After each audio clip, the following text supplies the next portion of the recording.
MadMen was number 2 on my list. You know, we're getting there. Number 2 on my list. I'm sure it was at least number 2 on yours.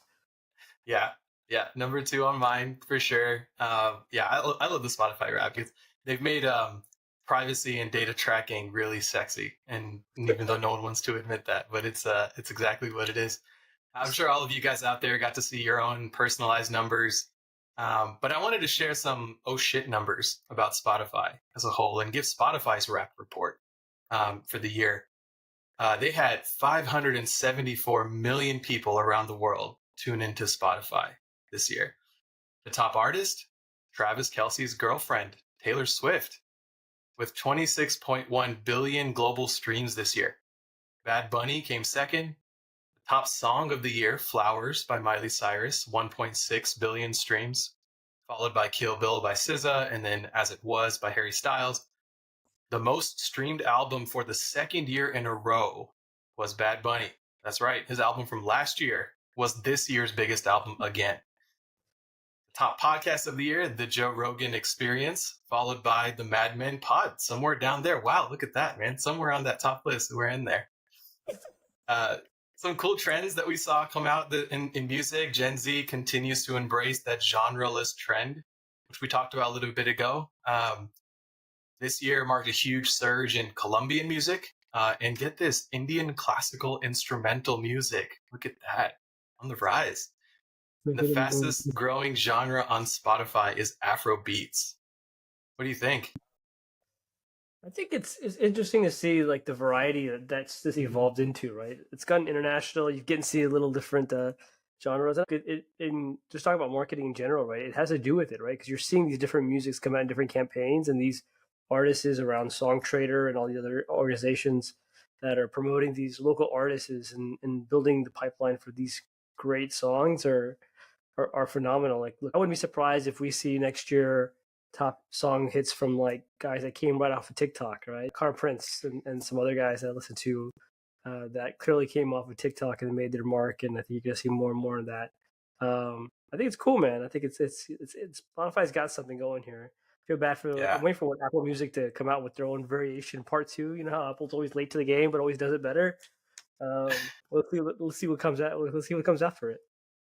And we know Apple's got the data, so they're just trying to figure out how to make it into something sexy and not creepy, which Spotify has figured out. So what do you think? Let's get into it. Let's do it. Men go mad. Who's gone mad? MadMen. You're mad. The man's mad. MadMen. I'm mad. All right, you gotta love some drama between two powerhouse CEOs. Let's talk Elon versus Iger. With a quick summary of what's been going on, we know Elon Musk acquired Twitter, rebranded it to X, and has advocated for less content moderation and more free speech on X. Bob Iger, CEO of Disney, has had concerns about the potential spread of misinformation on X, and Disney has decided to pull its advertising from X, claiming the association with X was not a positive look for us, due to Musk's stance on content moderation.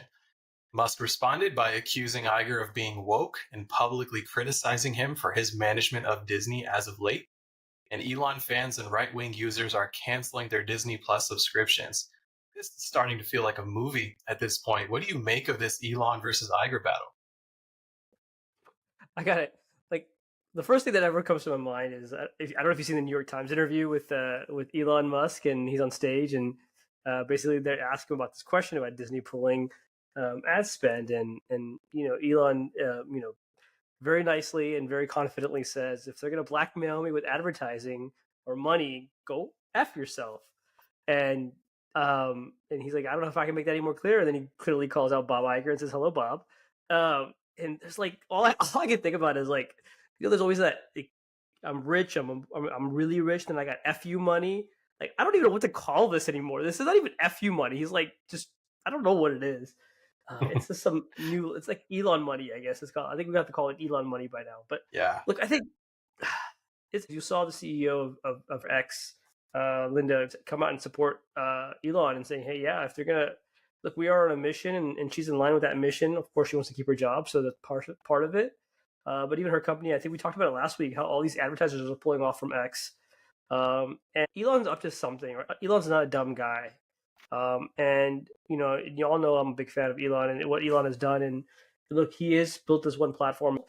I think it's going to be a platform for people to get real information from, and you're seeing that. And pre-show, me and Simmer were talking about the All In podcast. I was telling him about how Tucker Carlson was on it, and Tucker Carlson is a big advocate of X, and he does his live broadcast on X after getting kicked out of Fox News. But I think there's going to be an evolution of X. We keep talking about it on the show. We talked about Grok X coming out later this year, or actually in the next couple of weeks or months or so. And it's going to build data in a different world. So is it a done move to go call out Disney and all these other guys and say, hey, F you, and I don't give a shit about your advertising? It depends, right? My take is that if he was focused on advertising money, then I would say yes, but I think he's onto something else here, right? And we knew that as soon as we knew the valuation dropped, right? So we knew he was up to something. This is a long-term investment by him, and I think you'll see it. So my take here is that yes, it's a dud move for what the advertisers are for, but for what Elon's trying to create, maybe it's probably irrelevant. Who have pulled advertising from X: Disney, Apple, Walmart, IBM, NBC Universal, Airbnb, Coca-Cola, Microsoft, General Motors, Unilever, Procter & Gamble. The list goes on and on. This is, we talk about there's a few companies who actually run the world, and it seems like you just listed a vast majority of them, of those brands and manufacturers that run the world are pulling from Twitter.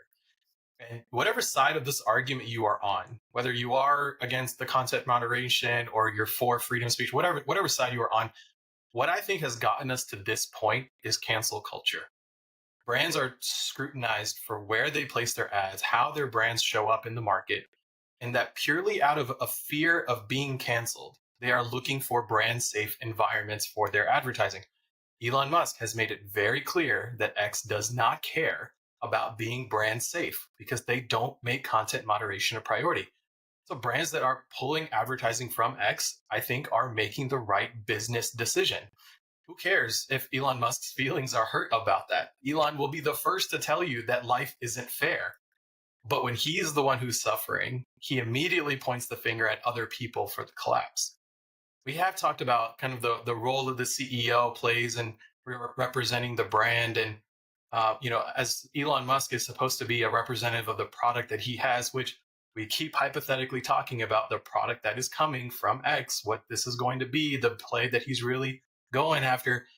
If it's not advertising, it's not partnership with brands as the revenue model for this, whatever this future state of X is going to be, then it's going to be a consumer side. And now Elon is going to have to get consumers to pay for whatever the hell he's trying to build if he's not willing to cooperate for brands and advertising. And that's the only two streams of revenue that I see a company making here. And I don't know. I feel like consumers are too smart to fall for that. I think Elon is too smart to be acting like this. So it's just so much uncertainty. Like we keep tossing this up. Like even I'm a fan of X, the super app, right? Like we talked about that. Like I think he's headed in a really interesting direction, but the way he's just burning these bridges and leaving his CEO to be the one to pick up the pieces, who came from the advertising side. She's from NBC Universal. Like she was brought in intentionally to maintain and hold on to these relationships, and he's just creating a mess for her. And I just don't know what exactly is going on there. Let's take a step back, and I like your point of the brand, everything becoming a cancel culture, right? Like TikTok had controversy about, hey, being foreign apps, and we didn't see apps pull, we didn't see advertising get pulled. We got advertising enhanced, right? And then we did Meta.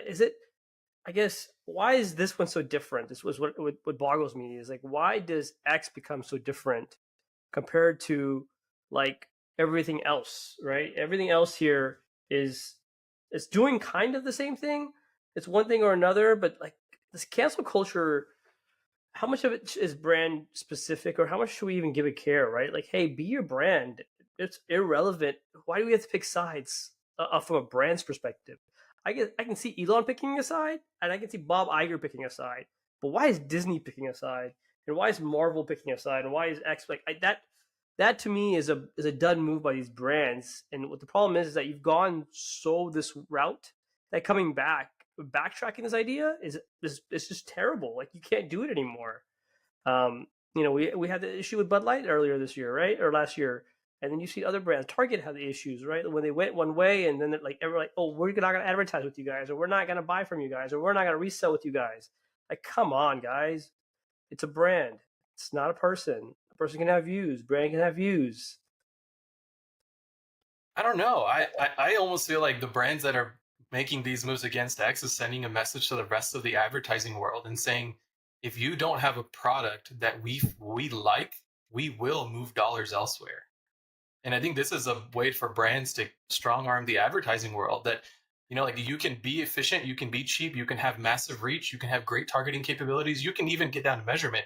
But if we don't feel like our brands are safe on your platform, we will not think twice about going somewhere else. And I see it. I can see the response. Like, that's where Disney went. Disney, and I think Walmart actually just came out announcing that they're going to be taking off advertising from X. And the reason is because they feel like they reached their audience on other platforms, that X is not needed.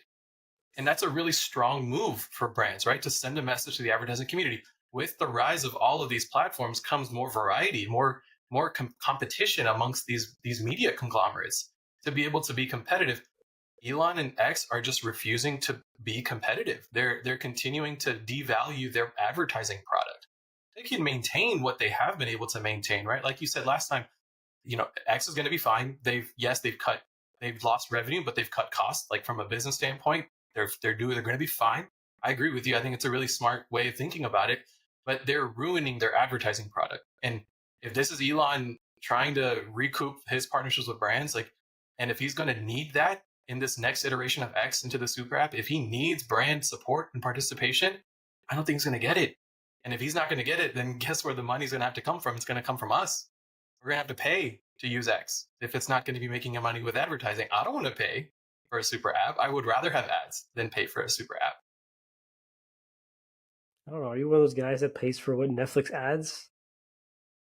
No, I pay for the full version of that. But X has got to be that compelling to me. X has got to be that interesting to me.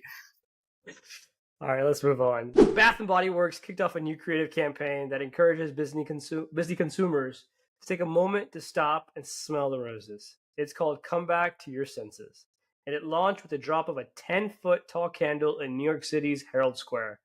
The insight behind this is about the business of Q4 combined with the economic anxiety could make a message about relaxation and reconnecting with the world appealing. It's meant to help customers slow down and unleash the power of fragrance. And what better way to do that than to drop a massive candle in the middle of a city that never sleeps? Guys, we have talked about marketing campaigns that revolve around economic issues we are facing. What do you think, Samir? Dud or stud? Boring. My job as a strategist is to look at research and data to find an insight that could be interesting enough for a creative team to go build an idea off of. Economic uncertainty is not a good creative insight. It's redundant, it's obvious, it's boring. It gives the creative team nothing to go build something unique. Like you said, we've talked about this before with many campaigns keep coming out because of all this uncertainty.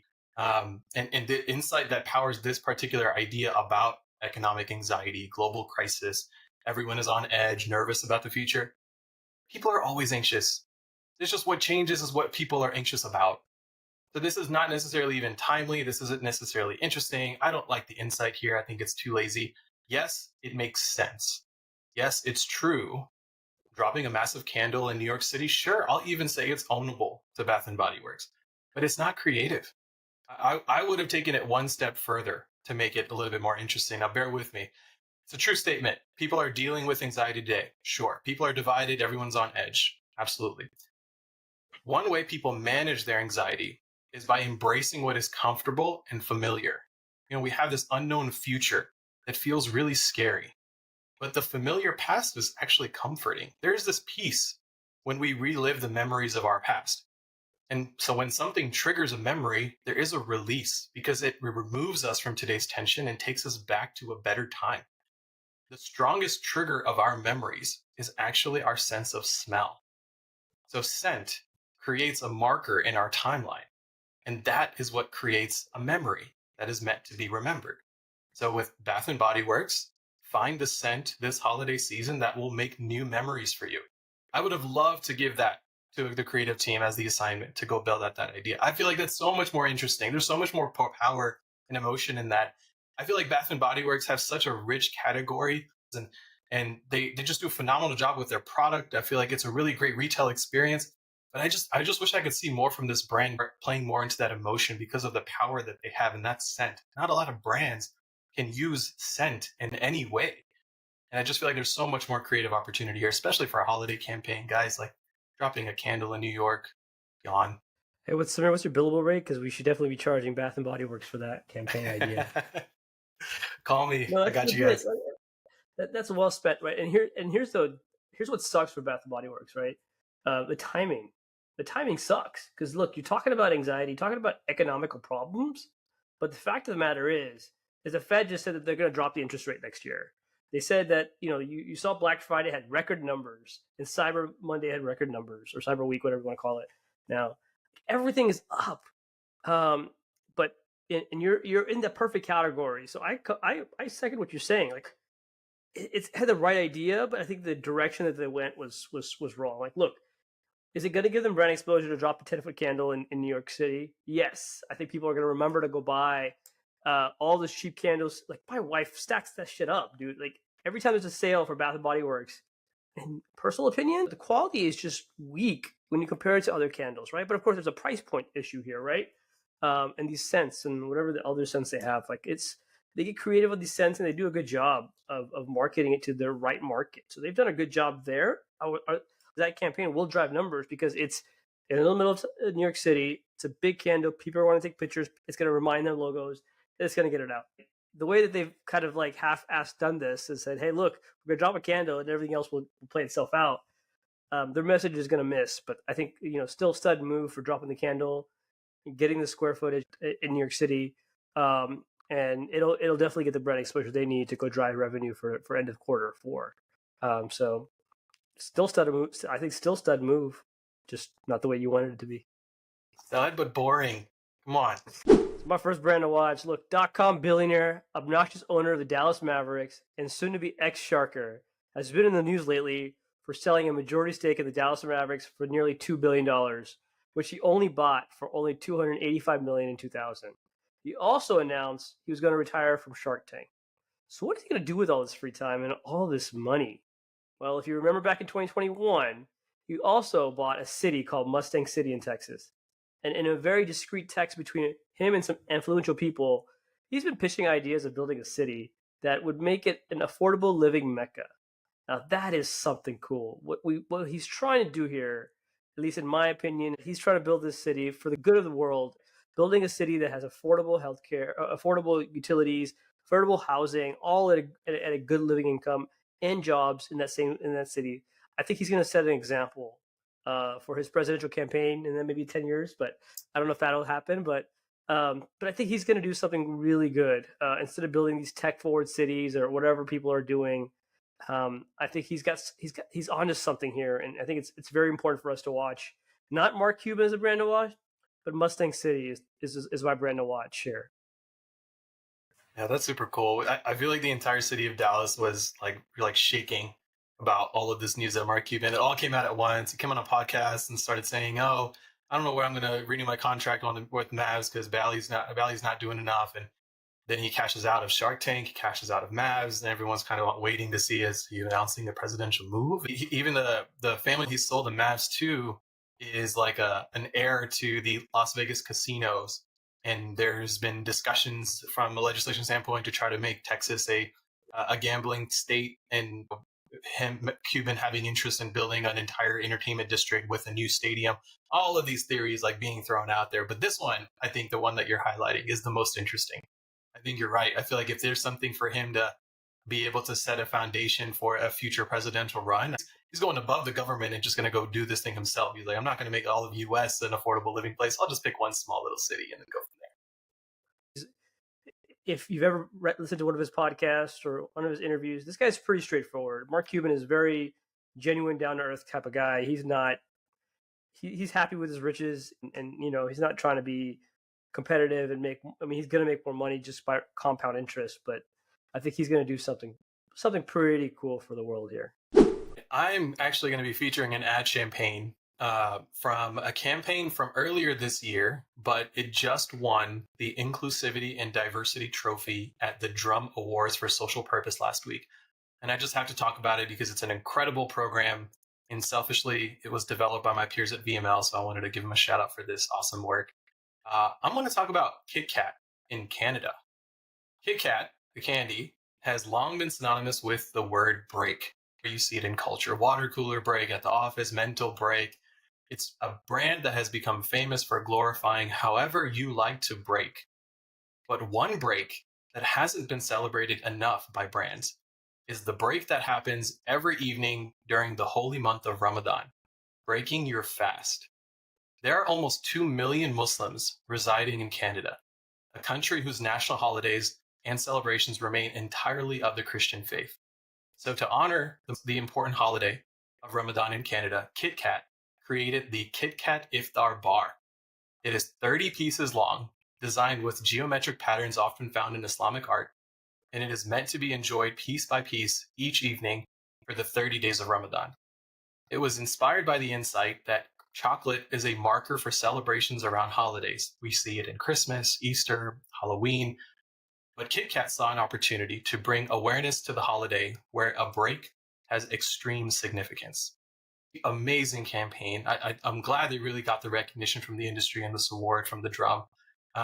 It was earlier this year for this past Ramadan, but I think it's a really good program that everybody should hear about, and that is getting the recognition it deserves. I think it was super smart. I'm looking at it from the brand manager perspective. It's probably too niche of an audience to be able to go after this, but I think for all of us who may not be in Canada, or even anywhere around the world where we may not even be able to get a KitKat Iftar Bar, I think this just kind of strike a really deep meaning around Ramadan and having KitKat really standing for something that is meaningful to one of the largest religions in the world. So kudos to KitKat Canada. That is so cool. I am actively Googling. I'm headed to Toronto Thursday. Like, maybe I could go find this bar. It'd be kind of cool. I think it's a little late for iftar in the Ramadan, but just to have it would be kind of cool and just say, hey, look. But clearly I can't find it anywhere, so we're gonna have to go on eBay or something. It wouldn't be like me to be always good and not show something negative. So I got to throw in a little negative Nancy brand to watch on its fall. But another luxury retailer, well, e-tailer, is about to bite the dust. Farfetch, a high-end luxury B2B retailer that connects high-fashion brands like Prada, Off-White, Gucci to luxury boutique retailers throughout Europe, is in deep trouble as it canceled its earnings call this quarter. Let's take a quick look at the numbers from past couple of years and show you what we got, right? So 2020, they lost 3.3 billion. In 21, they saw a profit, I wonder why, of 1.47 billion. But then in 2022, they lost another 350 million. As reported by Business of Fashion, they had 400 million in cash this June and about 2.8 billion dollars in obligations. So they are badly in debt. They're actively looking at delisting and taking the company private or selling it off. But this is just another indicator that all these high fashion brands are starting to fall off the desire list as these aspirational buyers start to aspire to buy things that they kind of needed more, like kind of the things that you saw on Black Friday. They've kind of brought themselves down. So it's really interesting to see companies like Farfetch, which has had they had a great model. They had a great idea. They had some really big funders in the back end to get it off the ground. They were Portuguese. I think they were Portuguese founded. But we saw it, and earlier with LVMH saying the same thing. We saw it with luxury brands saying it earlier as well. Nordstrom's did the same thing. But we're seeing a big disruption and a big fall in these luxury high-end retailers. So that's my brand to watch as it falls. Yeah, that's a good one. It almost seems like one of the first dominoes around the luxury space, and to see like what kind of the ripple effect that this is going to cause down the luxury brand chain. So really interesting thing that's happening. Simultaneously, you see stuff like Cactus Jack and this AP collab. But that is such a weird market. Like it is such a like Travis Scott and AP. Like that is not a brand that I would put together in any manner. And then we saw the CEO of AP just kind of like say, "Hey, I'm retiring after this announcement. Peace out." I saw the first one hit the market on black market for $500,000. I think the retail price was like 80,000, and the watch is reselling for $500,000. I'm like, what is going on? Wow. All right, that wraps up the show. I appreciate you guys for listening in. Be sure to follow us on all the places, all the socials. Maybe not on X, but maybe everywhere else. It's sad that we're not on X. Sad or strategic? I don't know. Brand safe environment, right? We'll call it strategic. Once Bob Iger goes back, we'll go back. Yeah, there you go. All Sorry, right, guys. see you guys next time. See ya. Men go mad. He's gone mad. MadMen. You're bad. The man's mad. MadMen. I'm mad.